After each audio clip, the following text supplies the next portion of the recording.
Masa depan aset kripto salah satunya akan ditentukan pada November 2024 saat ratusan juta warga Amerika memilih presiden mereka. Perbedaan pandangan antara Kamala Harris dan Donald Trump akan memberikan dampak yang signifikan bagi kripto ke depannya. Dampak terbesar kemungkinan terlihat dari pergerakan Bitcoin. Bitcoin sebagai koin dengan kapitalisasi pasar terbesar di dunia menjadi acuan secara umum pergerakan pasar kripto. Jika Bitcoin mengalami kenaikan, maka secara sederhana dapat disimpulkan pasar kripto pun mengalami apresiasi. Sepanjang Trump menjadi presiden Amerika sejak 20 Januari 2017 hingga 20 Januari 2021, Bitcoin tercatat mengalami kenaikan yang sangat signifikan. Dalam kurun waktu tersebut, Bitcoin mengalami kenaikan 3.800%. Angka ini sangat fantastis jika dibandingkan dengan era Presiden Biden sekitar 3 tahunan ini menjadi presiden Amerika, kenaikan Bitcoin hanya sebesar 75,5%. Strategi lepas tangan atau hand off terbukti menjadi katalisator yang signifikan bagi Bitcoin dan pasar kripto secara umum.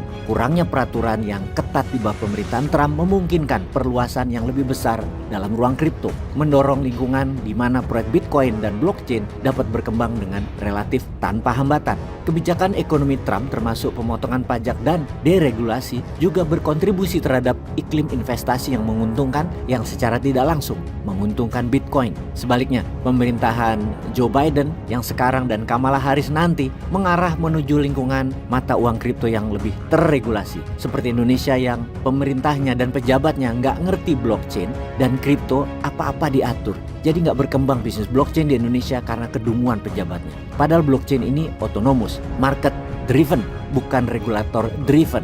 Ya itulah, punya pejabat geblok semua ya nggak maju-maju negara ini.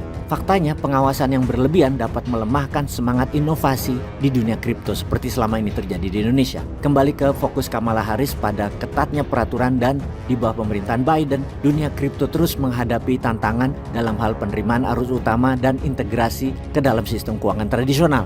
Namun begitu terdapat kemajuan yang cukup mencolok, yakni peristiwa utama yang sekarang disaksikan orang-orang adalah persetujuan ETF Bitcoin Spot, kripto sebagai senjata baru Trump melawan Biden. Trump kembali mencetak sejarah kepresidenan sebagai calon presiden dari Partai Republik hingga akhirnya membuat anggota Partai Demokrat merasa tidak nyaman. Trump mengatakan kepada para pendukung kripto di Mar-a-Lago pada Rabu pekan lalu bahwa mereka lebih baik memilih dia karena cara pemerintahan Biden telah melakukan tindakan keras terhadap industri ini. Polling The Paradigm menemukan awal tahun ini bahwa pemilik kripto lebih menyukai Trump daripada Biden. Presiden Trump memahami kebebasan. Dia tahu bahwa inovasi perlu dilindungi di sini di Amerika dan dia tahu bahwa peran yang harus dimainkan pemerintah adalah memastikan kita menciptakan lingkungan di mana inovasi tumbuh dan berkembang adalah komentar dari banyak pemain kripto. Sementara pemerintahan Biden itu mencoba yang terbaik, yaitu menghancurkan industri cryptocurrency Amerika. Terbukti bahwa selama beberapa tahun terakhir pemerintah Biden telah merugikan industri kripto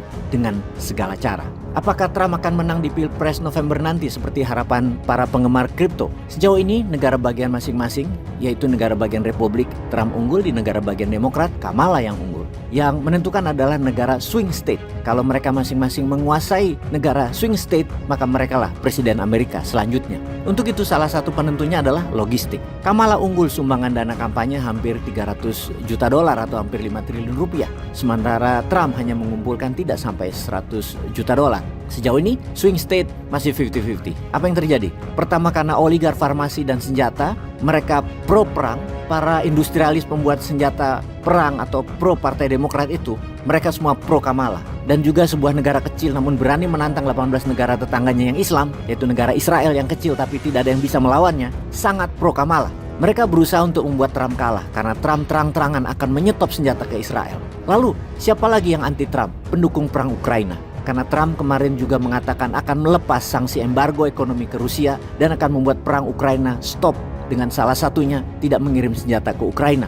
Karena itu Rusia terang-terangan mendukung Trump menggunakan kekuatan cybernya untuk memainkan propaganda pro-Trump. Kalau perang Ukraina berhenti, artinya Rusia adalah pemenangnya karena berhasil menaklukkan 20% wilayah Ukraina. Kalau sobat pendukung Mulyono, pegang siapa? Trump atau Kamala? Kalau sobat pendukung Anies, mana suaranya? Dukung siapa kalian di Amerika? Kalau Pak Prabowo, kemana dukungannya? Peace.